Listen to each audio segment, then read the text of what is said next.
Il y a-t-il quelqu'un qui peut dire Alléluia à Jésus? Amen. Si vous êtes réellement vivant, une très bonne main d'acclamation. Il est vivant. Il est ressuscité. L'homme qui a existé avant de naître et qui vit après sa mort.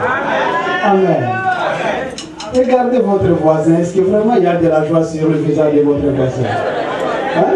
Pose-lui la question s'il y a vraiment de la joie.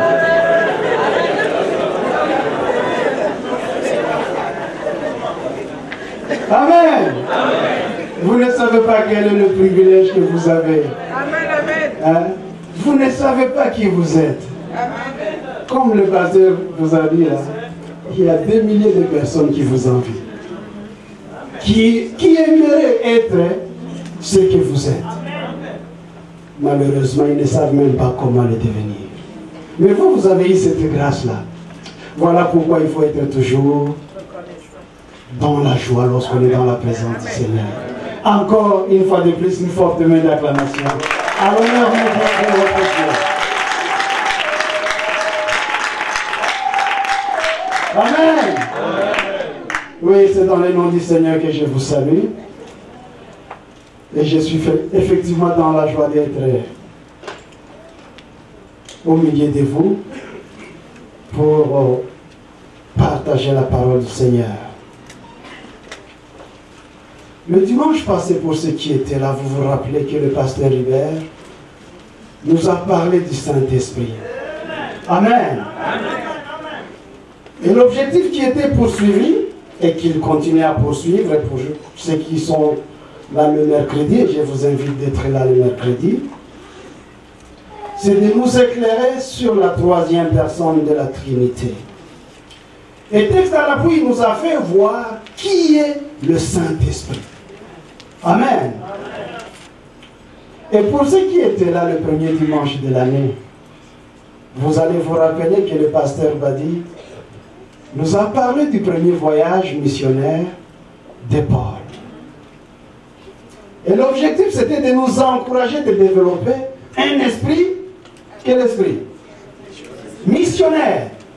Amen. Je pense que chacun de nous est en train de développer un esprit. Sinon, cet enseignement ne nous aura servi à rien.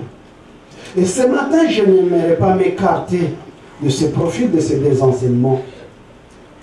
Car comme vous l'avez constaté, nous aimerions que l'année 2016 puisse avoir un cachet spécial dans notre Église.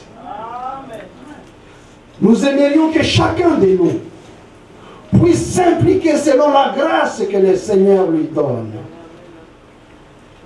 dans l'accomplissement de la grande mission que notre Seigneur nous a confiée dans Matthieu chapitre 28, de 18 à 20.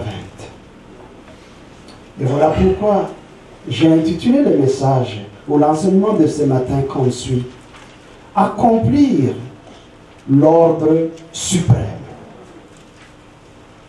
Accomplir l'ordre suprême. Et l'objectif, c'est de vous encourager à obéir au commandement de Dieu. D'aller et de faire des disciples dans le monde. Tel est l'objectif de ce matin. Et je vais vous demander de tourner nos Bibles dans Matthieu chapitre 28. Nous allons commencer au verset 16. Matthieu 28, 16 à 20. Vous y êtes? Je vous accorde 30 secondes. Le texte est devant nous. Lisons. Les 11 disciples allèrent en Galilée, sur la montagne que Jésus leur avait désignée. Quand ils le virent, ils l'adorèrent.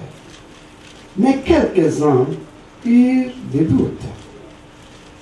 Jésus, s'étant approché, leur parla ainsi: tout pouvoir m'a été donné dans le ciel et sur la terre.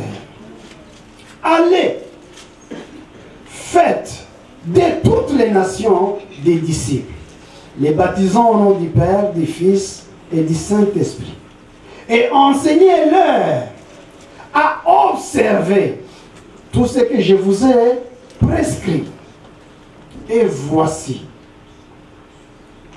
je suis avec vous tous les jours jusqu'à la fin du monde. Amen. Allez, faites de toutes les nations des disciples. Au verset 20. Et enseignez-leur à observer tout ce que je vous ai prescrit. Et voici, je suis avec vous tous les jours, pas une partie de la journée, mais tous les jours jusqu'à la fin du monde. Prions. Seigneur notre Dieu, notre Père, nous voici devant toi pour être enseignés. Enseigne ton Église. Permets-nous, ô Père, d'obéir à ses commandements.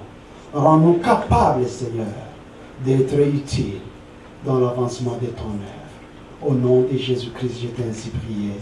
Amen. Amen. Amen. Amen. C'est un texte que nous connaissons. Lorsque Jésus a fini à accomplir la mission pour laquelle il est venu sur cette terre des humains, c'est-à-dire il est venu nous révéler qui est Dieu, la nature de Dieu, que Dieu il nous aime tellement. Dieu il t'aime tellement. Même si ton voisin ne t'aime pas, même si tes parents ne t'aiment pas, même si au travail personne ne t'aime, mais Jésus est venu nous révéler que Dieu t'aime. Amen. Amen. Amen. Qui que vous soyez, quelle que soit ta race, quelle que soit ta tribu, Jésus est venu nous révéler que Dieu nous aime. Mais il est venu aussi nous révéler, nous en tant qu'humains, notre nature d'homme perdu. Que nous sommes perdus, nous sommes déchus. Amen. Mais il ne s'est pas limité là-bas. Il est venu nous dire que c'est lui, Jésus-Christ, la solution. La solution au problème de l'homme. C'est lui la solution. C'est lui qui donne l'essence à votre vie. Amen. Amen. Pas quelqu'un d'autre. Oui, lorsqu'il est mort, comme le pasteur l'a dit, le vendredi, oh, ses disciples étaient tristes, malheureux, déprimés. Mais le premier jour de la semaine, le dimanche, c'était une journée pas comme les autres. Une journée de victoire. Il est ressuscité. Il est revenu à la vie. Et voilà que les hommes qui avaient peur, les femmes qui avaient peur, ils retrouvent courage. Ils se disent, oh, nous n'avons pas perdu notre temps en suivant ce Jésus-Christ. Et maintenant, il doit partir. Il doit rentrer auprès de son Père. Et il s'adresse à ses disciples. Il leur donne un ordre. Mais comment il commence son récit? Il dit, tout pouvoir m'a été donné. Où? Dans le ciel et sur la terre. Amen. Tout. Rien n'échappe à son pouvoir. Amen. Que ce soit dans le ciel ou sur la terre, il dit tout. Amen. Amen. Le pouvoir de sauver, il a reçu ça. Amen. Le pouvoir de répondre à tes besoins, il a reçu ça. Amen. Le pouvoir de vaincre l'ennemi, il a reçu ça. Amen. Rien ne pourra vous nuire. J'ai tout reçu comme pouvoir. Amen. Les gens de Bohème parlaient de l'impérium. Amen. J'ai le pouvoir, j'ai tout reçu.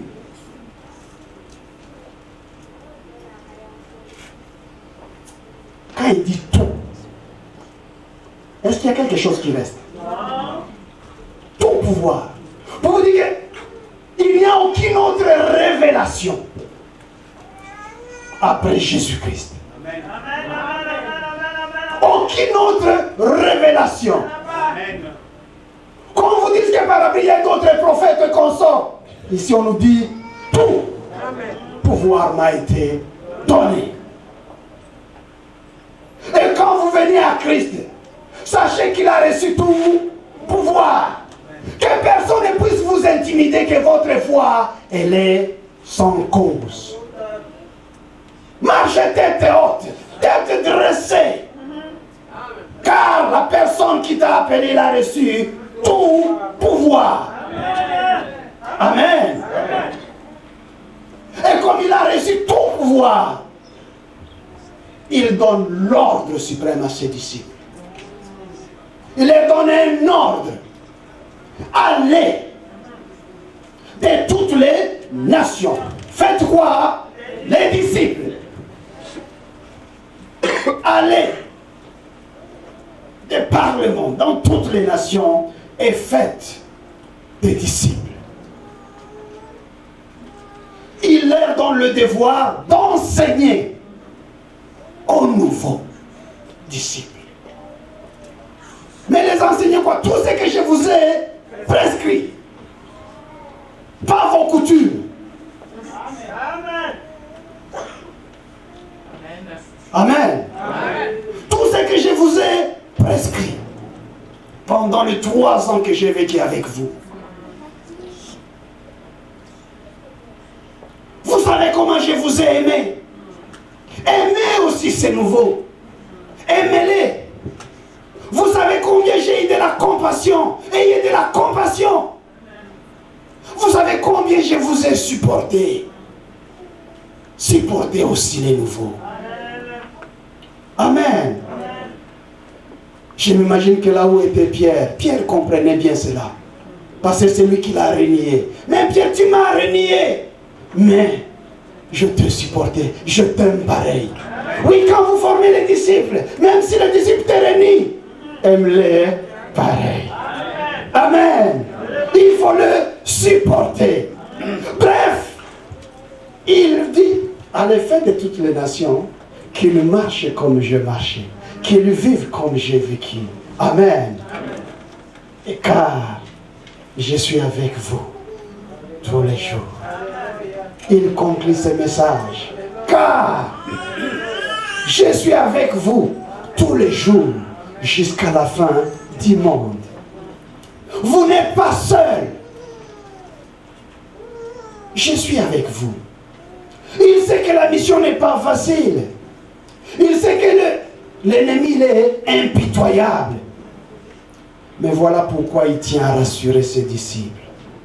Dans l'exercice de cette tâche immense, je suis avec vous. La même assurance que Dieu a donnée à Moïse quand il l'envoie en Égypte. Moïse dit non, la tâche est immense. Dieu dit je suis avec vous. La même promesse qu'il donne à Jérémie dans Jérémie 1:8. Il dit même si tu es trop jeune, je suis avec toi. Amen. Ne te dis pas que tu es jeune, tu ne peux pas gagner les disciples. Non, il est avec toi. Amen. Alors, qu'est-ce que l'ordre suprême? L'ordre suprême, c'est l'ordre de Jésus de faire des disciples. Et ceci implique l'édification des disciples qui se multiplient dans toutes les nations, afin qu'ils puissent saturer à leur tour leur nation avec la bonne nouvelle, et que eux-mêmes à leur tour, ils forment leurs propres disciples, et que cela aille de génération en génération. C'est ça l'ordre suprême. C'est de faire des disciples. Et pour répondre à cet ordre, nous devons nous consacrer complètement à l'accomplissement de l'ordre de notre Seigneur. Il ne s'agit pas d'un ordre que le pasteur nous donne. Il ne s'agit pas d'un ordre qu'une église vous donne, mais c'est l'ordre que le Seigneur lui-même nous donne. Amen. C'est un ordre. Et vous savez qu'un ordre, il faut l'obéir. Si vous n'obéissez pas à un ordre, comment on va vous qualifier? Un désobéissant, n'est-ce pas? Qui aimerait désobéir? Amen. Lorsque nous disons que dans la vision de notre église, c'est de former une église constituée de plus d'1 millier d'âmes. On dit plus d'1 millier d'âmes. On ne s'arrête pas là-bas, mais totalement consacré à Jésus-Christ. 1 millier. Ce n'est qu'une partie de la vision. N'est-ce pas? Sinon, on aurait dit de toutes les nations. Mais vous comprenez qu'on ne peut pas avoir une salle pour contenir toutes les nations. Amen. Mais avant de contenir toutes les nations, occupons-nous d'abord de Montréal. Amen. Ça, c'est un ordre du Seigneur. Ce n'est pas un ordre d'un homme. Amen. Donc, la vision de l'Église ne fait que répondre à cet ordre de notre Seigneur. Je peux poser une question. Qui a déjà gagné un disciple ici? Qui a déjà gagné quelqu'un à Jésus-Christ? Amen. Est-ce que vous avez les nouvelles de ces disciples? Est-ce qu'il en a gagné encore? Lui à son tour.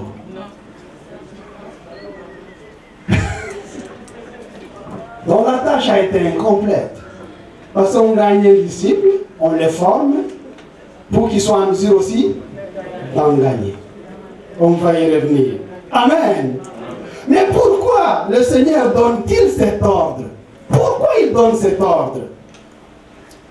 Je vais vous donner, il y a plusieurs raisons, mais je vais vous donner deux petites raisons. La première raison, c'est que le monde est rempli des hommes et des femmes qui ont un vide dans leur cœur. Ils ignorent que Dieu les aime. Ils ignorent que Jésus-Christ est le seul qui a le pouvoir de remplir ces vides, qui a le pouvoir de les sauver. Dans Jean chapitre 14, verset 6, la Bible nous dit que Jésus est le chemin, la vérité et la vie. Il ne s'arrête pas là. Il poursuit, dit, et que nul ne vient au Père sans passer par lui. Amen. Nul ne vient au Père sans passer par Jésus. C'est exclusif. Que vous soyez d'accord ou pas, ça c'est votre problème. Mais Jésus a dit que nul n'a le pouvoir de voir le Père sans passer par lui. Et vous savez que l'homme, il est toujours à la recherche de son Créateur. Qu'il le veuille ou pas, même ceux qui disent qu'ils sont devenus des athées, c'est une théorie qui exprime une frustration interne. Il y a un vide, on veut combler ce vide-là par l'absence d'un être. Même en disant ça, l'athéisme c'est devenu pour eux aussi notre religion. Pour dire qu'en réalité, on croit toujours à quelque chose. Même un athée croit toujours à quelque chose. Amen. Amen. Jésus seul est la source du vrai bonheur. C'est lui qui donne un sens à votre vie, à ma vie et à la vie de l'Église. Il donne un sens à notre existence. Ce n'est ni l'argent, ni le succès qui peut apporter la paix à l'homme. Est-ce que vous y croyez? Amen. Amen. Je vais vous lire une déclaration de Madonna que vous connaissez tous. Elle disait que, je vais lire une extension pour que je ne puisse pas déformer. Madonna déclara que pendant bien des années, j'ai pensé que la célébrité, la fortune et l'adulation du public m'apporteraient le bonheur. Mais un jour, vous vous réveillez et vous réalisez que ce n'est pas cela. Je sens qu'il y a toujours quelque chose qui me manque. Je voulais savoir c'est que le vrai bonheur qui dure et comment je pouvais l'atteindre. Qu'est-ce que Madonna n'a pas? Il y a même beaucoup de chrétiens qui l'envieraient. Et pourtant il dit, je sens en moi un vide. Je suis célèbre, oui. Je veux du succès, oui. Mais je ne trouve pas le vrai bonheur. Amen. Il y a un autre monsieur, un caricaturiste célèbre du nom de Ralph Barton, qui a même reçu la Légion d'honneur française, qui a trouvé que la vie n'avait pas de sens. Et il a laissé la lettre de suicide dont je vais vous lire ses propres mots. J'ai eu peu de difficultés. J'ai eu beaucoup d'amis. J'ai eu de grands succès. Je suis passé d'un mariage à l'autre. Se marié 4 fois. D'une maison à l'autre. Il a eu plusieurs maisons.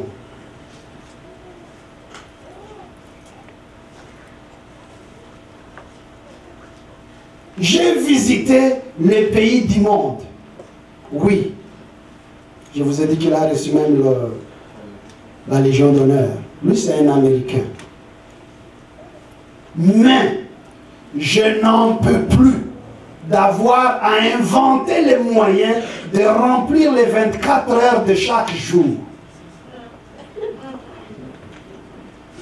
Je n'en peux plus d'inventer des moyens de remplir les 24 heures de chaque jour. Les vides. Et il s'est suicidé en laissant tout ce qui faisait sa gloire. Amen. Dans le cœur d'un homme, qui qu'il soit, il y a un vide. Et ce vide ne peut être comblé que par Jésus-Christ. Par Jésus-Christ. Mais comment ils le sauront? Comment le monde le saura si tu ne viens pas leur annoncer cela? Parfois on est frustré devant leur fortune, devant leur célébrité. Tout simplement pourquoi? Parce que nous envions le bien. Mais si vous réalisez que vous êtes supérieur à eux, je vous assure, vous êtes supérieur. Même si vous n'y croyez pas, je vous encourage d'y croire. Parce que vous avez en vous un trésor que tout le monde est en train d'envier. Vous pouvez manquer de quoi manger, même comment payer votre hypothèque ou payer les loyers. Mais quand tu dis Seigneur, je sais que tu es là. Amen. Je sais que tu es là. Même si je n'en ai pas aujourd'hui, je sais que demain, j'en aurai. Je le sais, car tu m'as promis que tu ne m'abandonneras jamais. Est-ce que vous y croyez? Et pourquoi vous avez la peur d'annoncer le message de l'évangile? Pourquoi avez-vous la peur? Ils ont besoin de ces messages-là. Amen. Dans 2 Pierre, chapitre 3, verset 9, la Bible nous dit que Dieu ne veut pas la mort du pécheur, mais il use de patience. Il use de patience pour qu'il se répande. Amen. Parfois, vous pouvez être devant quelqu'un qui est socialement plus élevé que vous, mais il est malheureux. Mais parfois, vous ne vous posez même pas la question de pourquoi Dieu a permis que vous soyez en contact avec la personne. Vous oubliez que le Seigneur n'a pas chargé toi de lui apporter le message. Amen. Apportez-lui le message. Car le Seigneur ne veut pas la mort d'un pécheur. Amen. Oui, le monde est rempli des hommes et des femmes qui ont un vide dans leur cœur. Ils ignorent que Dieu les aime et que Jésus-Christ est le seul à pouvoir combler ces vides-là. C'est la première raison pour laquelle le Seigneur nous donne l'ordre de faire des disciples. Et la deuxième raison, c'est que le Saint-Esprit a créé partout une fin de Dieu dans le cœur des hommes. Le Saint-Esprit, il a créé partout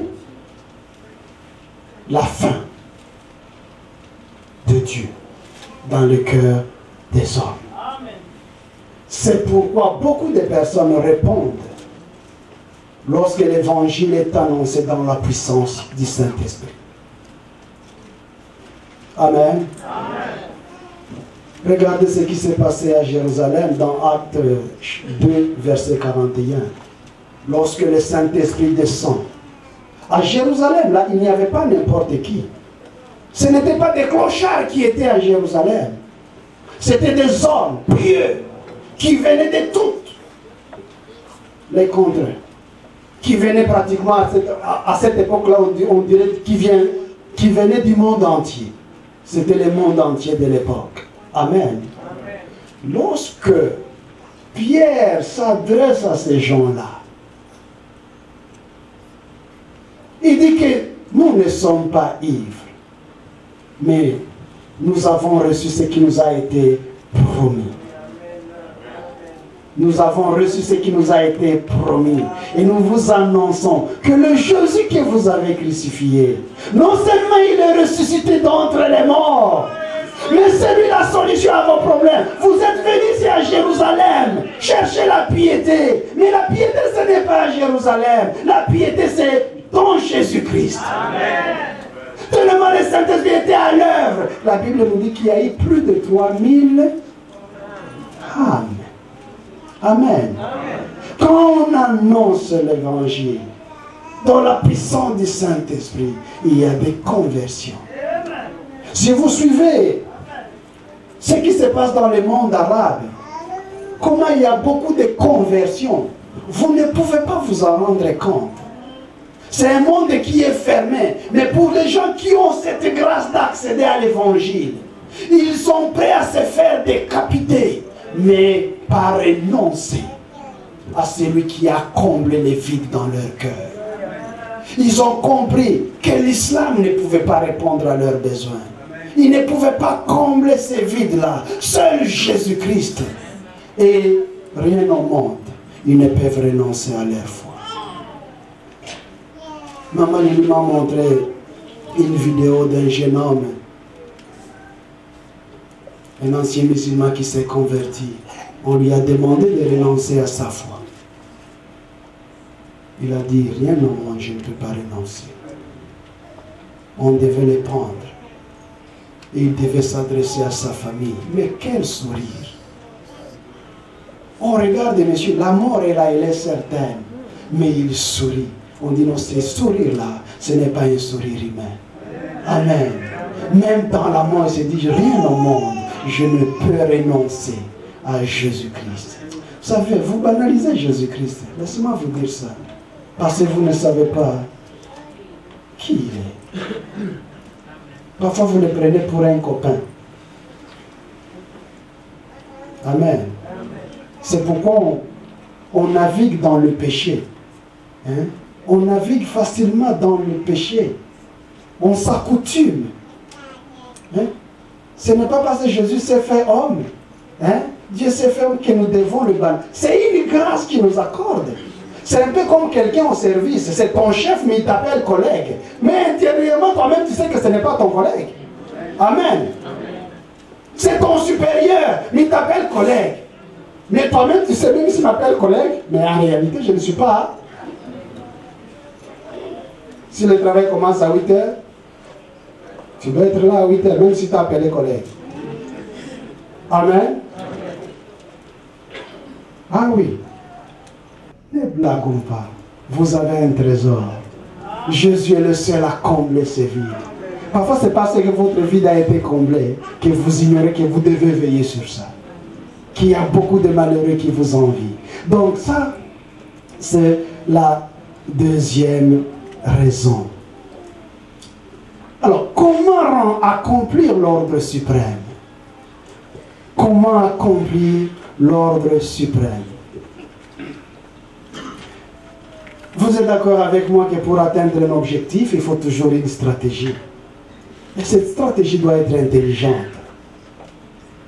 Et chacun de nous doit avoir une stratégie personnelle afin d'utiliser son temps, ses talents, son trésor qui puisse l'aider à accomplir l'ordre suprême.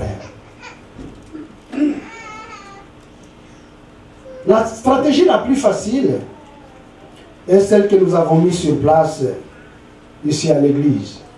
On vous demande tout simplement d'inviter au moins 2 personnes sur une période de 12 mois. C'est encore plus facile. On ne vous demande même pas d'évangéliser, on vous demande tout simplement d'inviter 2 personnes. Amen. Mais cette stratégie ne pourra bien sûr être efficace que non seulement lorsque nous nous y mettons, mais que lorsque nous allons avoir une équipe qui doit s'occuper du suivi de ces gens-là qui arrivent. Amen. Vous êtes d'accord avec moi que le pasteur, c'est même le téléphone qui peut faire ça, ne fera pas la différence. Amen. Si nous comptabilisons les gens qui nous ont visités et qui ne sont plus là, ils sont nombreux, n'est-ce pas? Peut-être il y en a d'autres qui ont émis le désir d'être avec nous. Mais peut-être nous avons péché par les suivis. Cette méthode-là qui est plus facile, c'est une méthode qu'on appelle l'addition spirituelle. C'est une addition seulement. Vous ajoutez 2. N'est-ce pas? Mais nous aimerions cette année que nous puissions avoir des gens qui vont s'occuper du suivi. Pour les gens qui vont venir. Les gens que le Seigneur va nous envoyer. Il y a 2 types de personnes que nous invitons à l'église. Amen. Nous avons des personnes chrétiennes qui sont déjà converties, mais parfois qui restent à la maison tellement il y a beaucoup de déceptions dans la ville. Amen. Il y a beaucoup de gens qui ont été déçus. Ils ont fréquenté telle église, on a abusé d'eux. Ils ont changé une autre église jusqu'à ce qu'ils se sont dit, je reste à la maison. Je ne vais plus prier. Je vais prier à la maison. Il y a eu d'autres qui disent, je vais prier à l'internet. Amen. Quand vous connaissez quelqu'un de pareil, il faut l'inviter. Celui-là, le suivi n'est pas compliqué parce que c'est quelqu'un déjà qui est dans le Seigneur. Dès qu'il comprend qu'il est au milieu des hommes intègres, des hommes et des femmes qui ont l'amour, il va se dire que non, je suis à la place qu'il me faut. Pourquoi j'ai tant perdu de temps? Oh, il fallait m'inviter plus tôt. Celui-là, c'est facile. Amen. Mais il y en a d'autres que nous invitons qui ne connaissent pas le Seigneur. Ou qui les connaissent à peu près. S'il faut l'évaluer, vous pouvez lui donner 20 ou 30%. Ce sont des personnes qui ont besoin d'un soutien, d'un suivi. Et là, nous avons besoin des personnes qui doivent aider l'Église à faire ces suivis-là. Si vous êtes disponible de faire partie de cette équipe, n'hésitez pas de prendre contact avec le pasteur.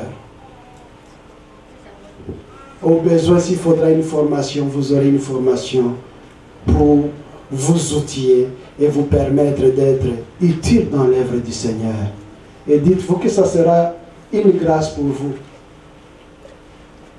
Une grâce. Au moins, vous allez gagner une âme au Seigneur. Amen. Amen. Amen. Vous savez, quand on prêche, selon les statistiques, tout ce qu'on retient après quand on quitte ici, c'est peut-être 20 ou 30%. Rares ceux qui peuvent retenir 60%.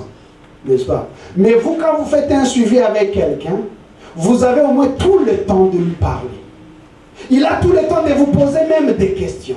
Vous avez tout le temps de lui répondre. Et si les questions sont difficiles, vous pouvez même ajourner, prendre un rendez-vous. Donc vous comprenez que vous allez aider plus la personne. Il y a des personnes qui rentrent avec leurs questions. Le dimanche, on ne peut pas poser des questions.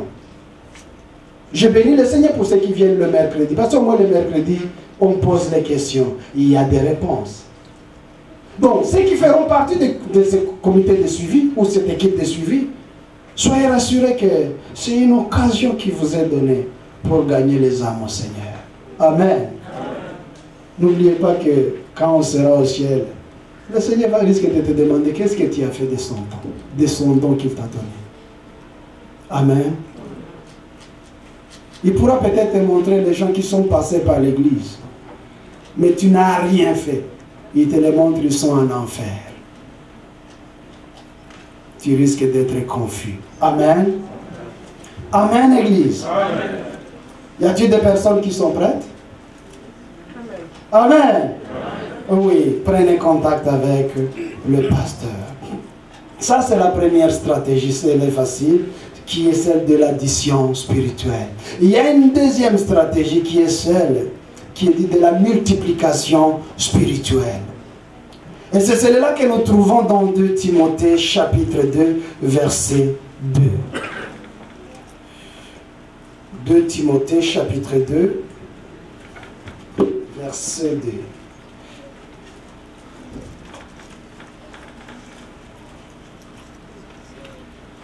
Et ce que tu as entendu de moi, en présence de beaucoup de témoins, confie-le à des hommes fidèles, qui soient capables de l'enseigner aussi à d'autres. Amen. À quoi consiste cette méthode-là? Je prends l'exemple, mon frère André. Je les gagne au Seigneur. Les gagner au Seigneur, ça ne suffit pas. J'ai l'obligation de l'édifier. Autrement dit, de la fermer. Amen. Ça, ce n'est pas l'église. Hein? C'est d'abord moi. Je travaille dans l'église. Ce qui est dommage dans l'église, c'est quoi? Parfois, quand quelqu'un parvient à gagner 5, 6, 7 personnes, il se dit, oh, c'est suffisant, je peux aussi former une église. Ça vient du diable. Amen. Oui. Alors, Monsieur André, je le forme et je dois être en mesure de les rendre capables aussi de gagner d'autres. Non seulement de les gagner, il faut qu'ils soient en mesure aussi de les former. Alors, quand ils gagnent 2, le 2 vont gagner d'autres 2, le 2 gagne 2, moi aussi de mon côté, j'ai continué à travailler. Vous allez comprendre qu'au bout de 6 mois, bien que moi et André, nous sommes arrivés à une vingtaine de personnes. Amen. Ça, c'est la multiplication spirituelle. Et nous sommes capables de le faire. Nous sommes capables. Il est question nous puissions nous rendre disponibles. Amen. J'aimerais que quelqu'un dise, moi, je suis capable, mais je ne suis pas bien outillé. Ah, là, vous nous lancez un défi. Amen. Oui. Si vous voulez répondre à l'ordre suprême, vous devez vous y mettre. Il vous faut une stratégie. J'ai lu un témoignage d'une croissance d'une église. Et le missionnaire qui était parti implanter l'église, il est revenu, je pense, 3 ans plus tard. Il a vu ses fidèles. Il a dit, mais l'église que j'ai laissée, il n'y a que celle-là, il n'y a pas d'autre. On dit non, non, il n'y a que celle-là. On dit non, dans 3 ans, nous devons avoir ouvert 5 autres églises. Les gens le regardaient. Ça fait 3 ans que nous sommes seulement une seule église. Et toi, tu nous dis dans 3 ans, nous devons en avoir créé combien? 5. C'est quoi? C'est impossible. Il dit, rien n'est impossible. Dieu est à l'œuvre. Qu'est-ce que vous allez faire? Il a demandé à chaque disciple de rédiger son témoignage. Que chacun prépare son témoignage. Comment il a reçu le Seigneur, sa vie avant Christ et sa vie avec Christ. Il a travaillé là-dessus. Et parmi, invitez votre ami qui n'est pas chrétien. Partagez-lui votre témoignage. Seulement. C'est tout ce que je vous demande. Partagez-lui votre témoignage. Et vous verrez ce que le Seigneur va faire. Effectivement, au bout de 3 ans, on a créé d'autres églises. Amen. Le monde a soif du Seigneur. Le monde a soif du Seigneur. Mais j'aimerais vous donner quelques conseils qui puissent vous aider à développer votre stratégie personnelle. Le premier conseil, si vous voulez vraiment que votre stratégie marche, c'est que vous devez être sûr que vous vivez sous la Seigneurie de Christ et rempli du Saint-Esprit. Vous devez être sûr. Je vous invite de lire Romains chapitre 12, 1 à 2.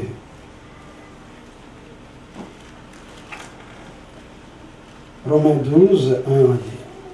Je vous exhorte donc, frères, par les compassions de Dieu, à offrir vos corps comme un sacrifice vivant, saint, agréable à Dieu, ce qui sera de votre part un culte raisonnable.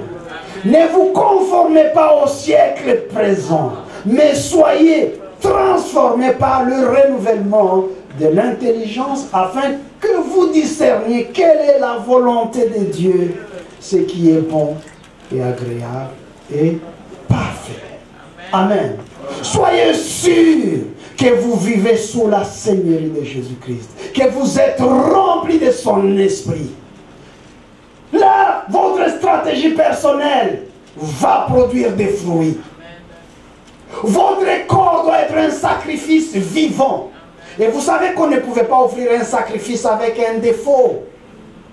Amen. Amen. Ici, on ne parlait pas de défaut physique. Mais là, ici, c'est le défaut spirituel. Amen. Votre corps doit être réellement un sacrifice vivant, saint et agréable à Dieu. Et quand c'est agréable à Dieu, même les hommes voient que c'est agréable à Dieu. Amen.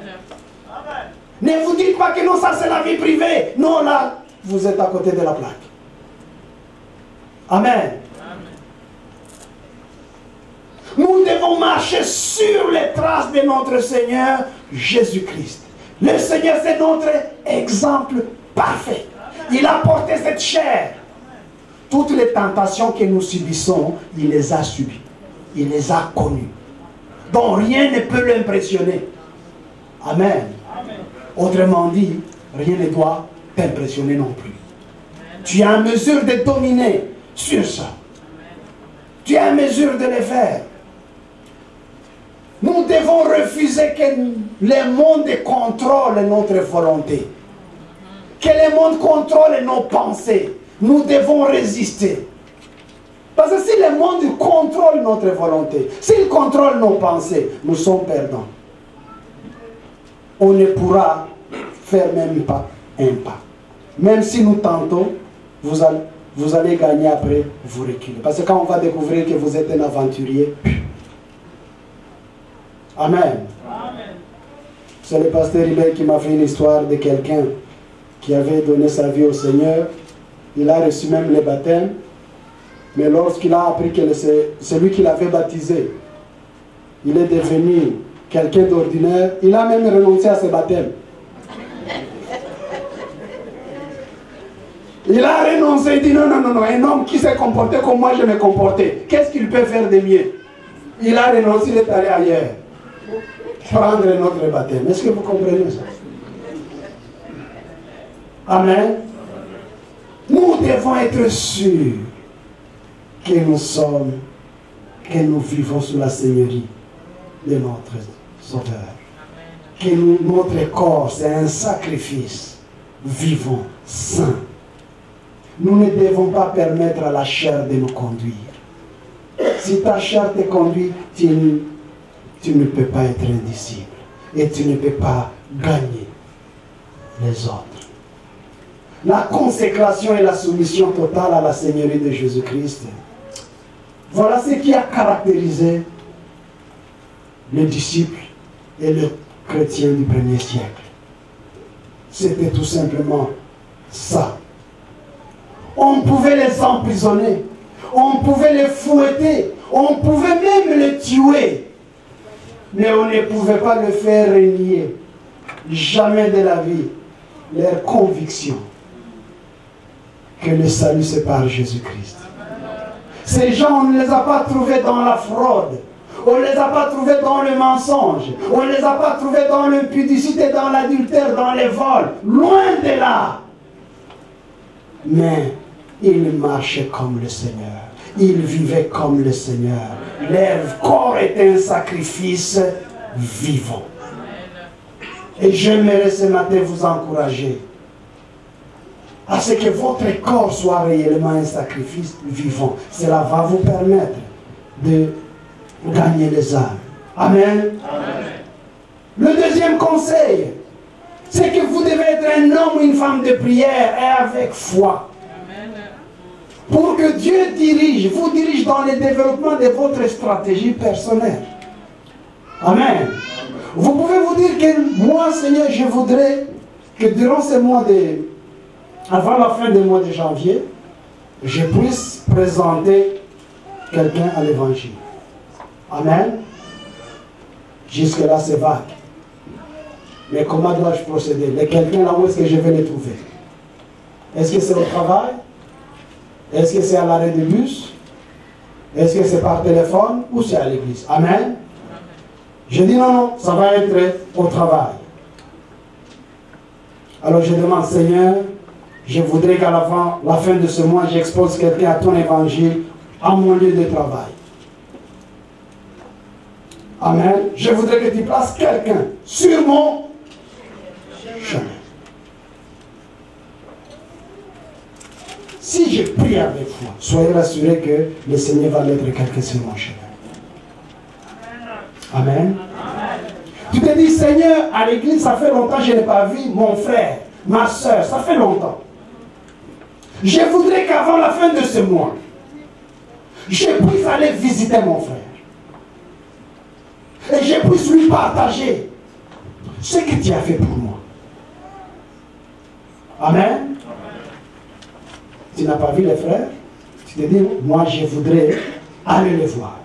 Aller lui présenter les voir, aller partager, aller témoigner des grâces que le Seigneur m'a fait pour moi. Amen. C'est une bonne chose. Mais vous devez connaître l'adresse de la personne. Vous cherchez l'adresse, vous l'appelez, vous prenez un rendez-vous. Et soyez rassurés que lorsque vous avez présenté cette requête au Seigneur, le Seigneur va rendre disponible la chose. Et quand vous serez avec le frère ou avec la sœur, vous allez voir que tout va se passer dans l'harmonie. Et que le Seigneur va faire la suite. Parce que vous n'avez aucun pouvoir de gagner quelqu'un au Seigneur. Vous n'avez aucun pouvoir de ramener quelqu'un à l'église. Aucun. Amen. Il n'y a qu'à l'islam où on vous oblige, sinon on vous fouette. Amen. Mais ici, c'est le Saint-Esprit qui doit être à l'œuvre. Et s'il ne vient pas, tu vas dire, Saint, moi je t'ai déjà présenté la personne. J'ai fait ma part. Je voudrais aussi que tu fasses ta part. Comme ça, dans ta prière, il y a un débat. Tu sais engager un débat avec ton Dieu. Il ne faudrait pas que quand tu es en prière, tu es toujours dans une position aussi de faiblesse envers ton Dieu. Tu dis, Seigneur, regarde ce que j'ai fait. Regarde. Mais il n'y a pas de résultat. Qu'est-ce que je dois encore faire? Et tu vas voir ce que le Seigneur va te révéler. Amen. Oui. Donc il faut prier. Vous planifiez votre stratégie. Que Dieu vous révèle la réponse. Et quand vous avez planifié, bien sûr, vous devez prendre l'initiative. C'est bon de prendre le rendez-vous, mais si vous n'avez pas répondu au rendez-vous. Si vous avez raté le rendez-vous, soyez rassurés que le deuxième, on ne va même pas te l'accorder. Amen. Amen. J'ai suivi un témoignage, j'aime suivre les témoignages, mais celui-là, il est venu me chercher. C'était à la radio, j'ai rentré de service, je suis aux nouvelles. Une femme chauffeur qui était alcoolique, qui a suivi tous les processus là, je ne sais pas comment vous les appelez. Oui, mais aucun effet. Aucun effet. Et voilà qu'un jour, elle prend à bord de son taxi un client. Et le client, il s'adresse à la dame, dit, j'ai prié le Seigneur. Je lui ai demandé de mettre sur mon chemin quelqu'un à qui je vais remettre seulement le Nouveau Testament. Et le Seigneur m'a dit de prendre un taxi, que je remette seulement le Nouveau Testament au chauffeur du taxi. Amen. Ça, je l'ai suivi ici. La dame a pris le Nouveau Testament. Il a commencé à le lire. Elle-même, elle dit que j'ai abandonné l'alcool sans savoir comment je l'ai abandonné. Rien qu'en lisant ce Nouveau Testament. Ça, c'est sur la radio Canada. J'ai abandonné l'alcool sans savoir comment. Ce que le Seigneur a fait, je ne saurais pas vous le dire. Mais ce qui est vrai, c'est que les autres ont échoué de me faire abandonner. Aujourd'hui, j'ai abandonné ça. Amen. Voilà quelqu'un qui est gagné par le Nouveau Testament. La personne n'a même pas parlé. Nous avons beaucoup de documentation ici. Il y a des brochures qui sont là. On peut prier du Seigneur. Je voudrais aussi remettre le fils. Que la personne à qui je remettrai ces documents, qui ne jette pas ça à la poubelle. Parce que beaucoup de pamphlets finissent leur course dans la poubelle. Mais qu'il ait le temps de le lire. Et que tu fasses ta volonté dans la vie de la personne. Vous avez prié. Vous prenez l'initiative. Et vous faites ce que vous avez à faire. Le résultat, ce n'est pas votre problème. Le résultat ne dépend pas de vous. Même lorsque nous disons que nous voulons avoir une église de plus d'1 millier d'âmes. Les résultats, ce n'est pas nous. Nous, notre obligation, c'est faire quoi? Travailler, monter les stratégies, les mettre en place. Le résultat, c'est le Seigneur. Mais si nous ne faisons rien, comment voulez-vous que nous puissions obtenir le résultat? Si vous ne voulez pas vous impliquer, comment voulez-vous qu'on puisse atteindre le résultat? On ne pourra jamais le faire, l'atteindre. Amen. Amen. Faisons notre part et le Seigneur va faire sa part. Amen. Mais j'aimerais vous encourager aujourd'hui de vous impliquer. Parce que vous êtes utile. Vous êtes précieux. Le monde vous envie. Mais ce que vous avez de plus précieux, partagez-les avec les autres. Que Dieu vous bénisse.